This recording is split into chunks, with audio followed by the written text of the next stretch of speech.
I'm holding you accountable for that, assistant. And I always do get held accountable. I don't know how I get signed up Back for in your these cage.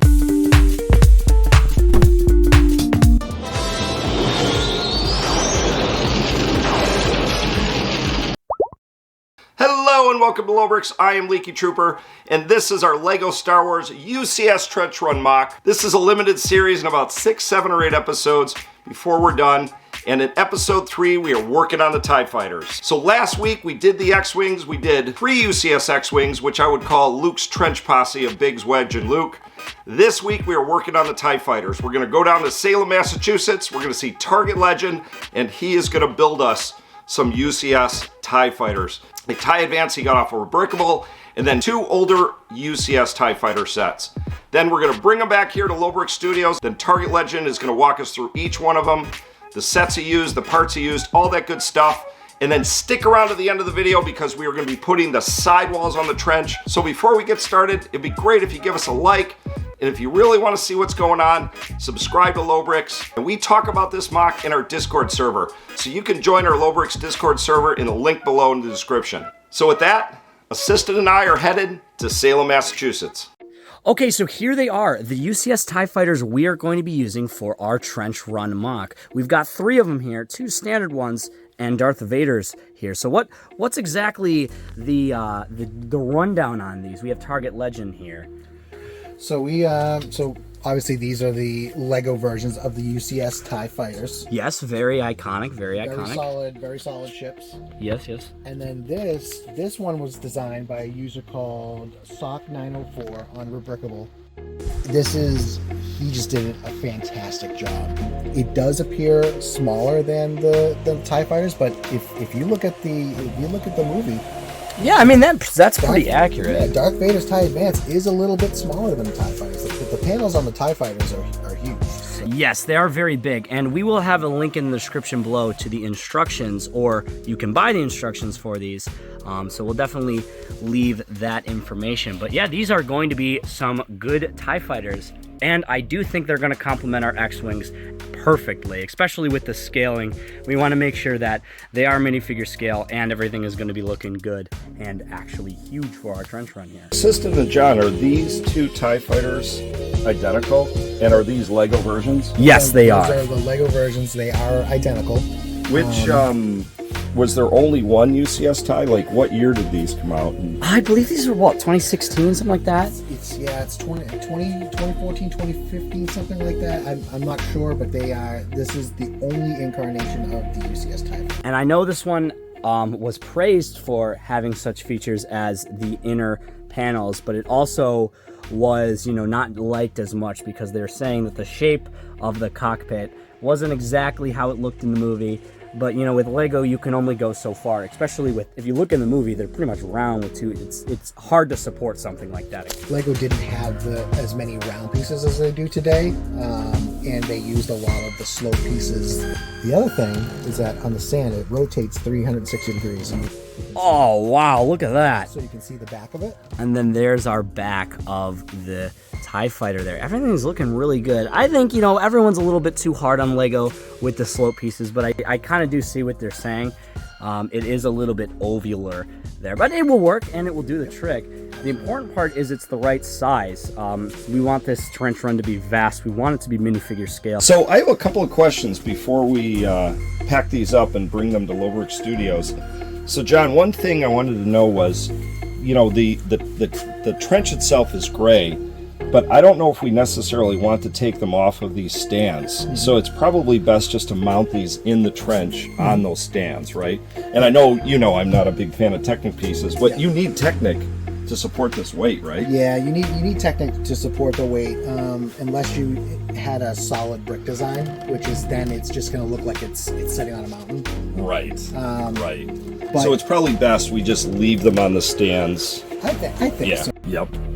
Definitely. So one other question, because Josh Lynn was the original inceptor of, not interceptor, but inceptor of the UCS trench run. And we know he originally wanted to wait until they came out with a new UCS TIE Fighter. and we're like, Josh, we got a production schedule to meet, buddy. We got to go. I looked at the watch. It wasn't gonna line up. This is the best incarnation of the UCS TIE Fighter. Yes. God, I wanted your opinion on that. Again, this TIE Fighter is a great model. I get the whole using slope pieces where it should be round, but other than that, it is a fantastic model. With your experience, then, you haven't found a TIE Fighter, UCS TIE Fighter, in your travels in Rubricable, one that you could build that would be better than this. Well, you can find others. You can find other UCS sized TIE Fighters, and then Brick Vault as a site has every minifigure scale ship that you can want, but you can only get this level of detail at the UCS size, and I think these are just amazing. Another thing about Brick Vault's models, and I don't mean to rag on you, Brick Vault, you guys are great, but these ones are going to be more sturdy than anything Brick Vault comes out with. All their models are a little bit like ours, very fragile, very much for display. And since we do have to transport stuff around and move it all around, it would be a little bit challenging if we're dealing with things falling apart all the time. So having a nice, sturdy, official Lego model makes at least our jobs a lot easier. An assistant, the Dowager Queen I made, that thing is solid. It's fine. Yeah, in fact, when we get back, I'll have to put it back together because just the force of gravity knocked it down. So, you know, it does help when you do have things where you actually have to physically start pulling apart the model before it's going to fall apart on its own, where a lot of some of the other models out there, especially the ones on Brick Vault or the ones on Rubricable, can be more fragile. So it helps to have that kind of Lego insurance that it's not going to fall apart on you. I agree. I think Brick Vault and Rubricable, I mean, there are thousands of talented builders online, and you're going to find amazing looking MOCs, but it's hit or miss. Like there's some builders out there that have it, and there's some builders that it's just the look. Of course. So it's hit or miss. It's hit or miss. So before buying plans for a MOC on Rubricable or Brick Vault, just do your homework, look at the comments, see if there's been issues building it, see if anybody has posted pictures, and just do your homework. Of course. You know, you got to give the credit where credit's due. Building something to make it look like a movie, and then also be sturdy. Come on, that's two completely different things. Lego does a great job with that. And of course, Lego does a great job. So, assistant, I just have one last question. We're in Massachusetts. These are in Massachusetts. The X-Wing fighters are back in Michigan. So, you're our logistics guy here. How are we going to get this home and not broken, put it on the MOC, and then get them back here? What's your game plan? Carefully, and with the help of bubble wrap. So, you know, we're definitely going to have to be a little bit careful around the corners. We can't Tokyo drift down any mountains or anything. So we'll have to do it carefully. It's kind of like with anything, you know, transporting Legos, especially large Lego MOCs. I really shout out to all those guys that bring all their MOCs to the conventions. You guys are real heroes. Stuff is gonna have to be repaired, I'm sure, when we get back, but we'll get them there. I'm holding you accountable for that, assistant. And I always do get held accountable. I don't know how I get signed up for these things. Back in your cage if one piece is missing. Oh, geez.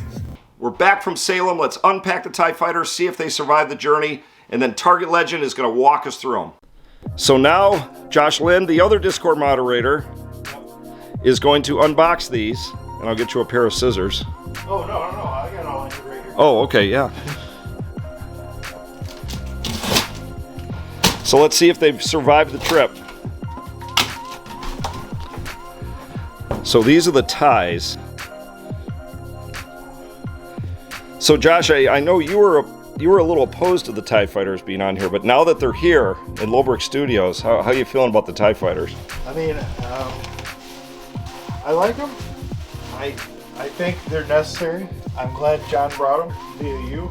Via Leaky and Assistant. And we went camping with these things. These were in the back of our van while we were camping out in the wilds of Vermont and New Hampshire, so they survived. I believe this is how you hold them. Yeah. Look great. Yeah, they look awesome.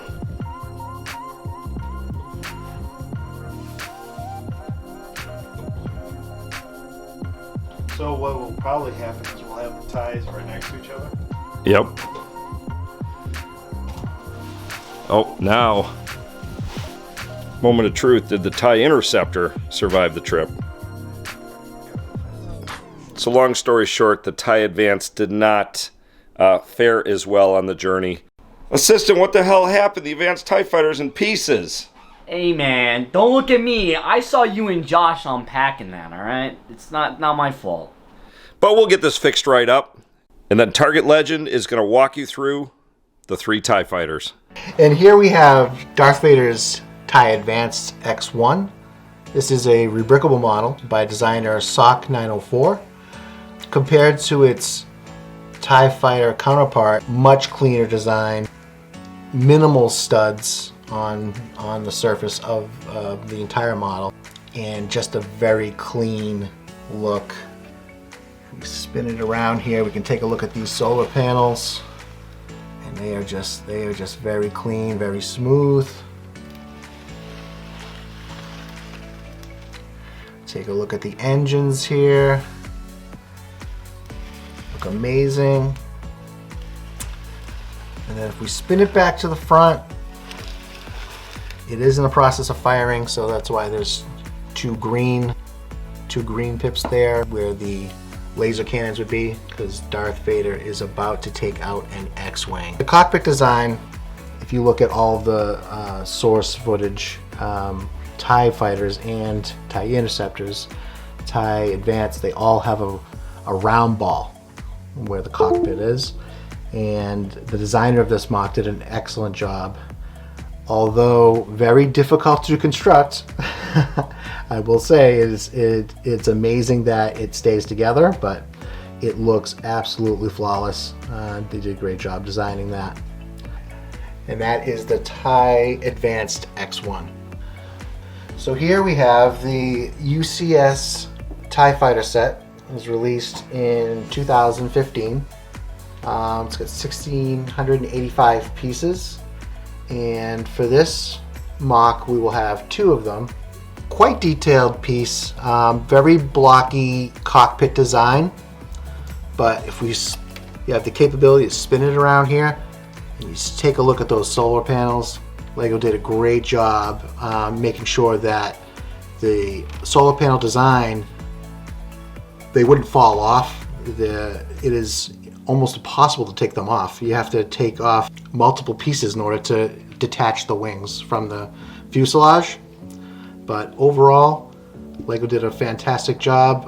Looking forward to what they come out with next. Next year, it seems like we will get a TIE Interceptor, but hopefully in the near future they will redo this set with a much more rounded cockpit, much truer looking design. But that is the UCS TIE Fighter.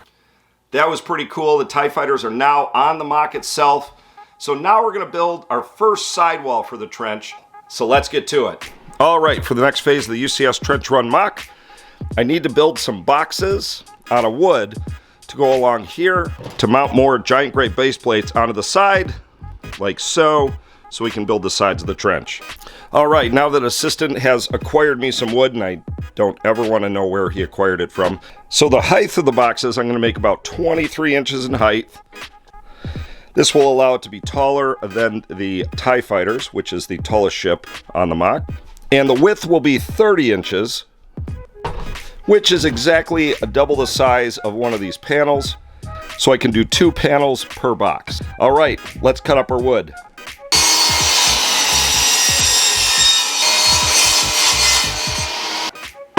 So now we can assemble our 2 boxes. All right, I'm going to mount the bottom base plates first. I want to get these perfectly spaced so there's no overlap. That's pretty good. I'm just going to fix the other base plate on the other side, but I think we are going to have base plates up here. They will hang over a bit. That's okay. When we're filming the end, we don't want to see like air above the TIE Fighter. Let's see how these are going to look up against the actual trench. All right, so as you can see, we definitely have to go above. And like we were saying in the early video, we really can't start decorating up until about this spot here. Below that will just have to be tile, but I think this is going to work out very cool. And as you can see, we need to go up 2 plates. A single plate doesn't go high enough to cover the TIE Fighter. So this is where we're going to leave you this week. Well, we got more plates and more pieces coming in, but we got our TIE Fighters down. All right, well, that's going to about do it for this week. Next week, it is time to really finish off the trench. Got a lot more greeble, got more pieces. We are running out of great pieces. I don't know where we're going to get some more from, but we got to find them. So with that, thanks again for watching. Make sure you like this video. Make sure you subscribe. We'll see you in the next one. I am Leaky Trooper. We're out of here, and bye.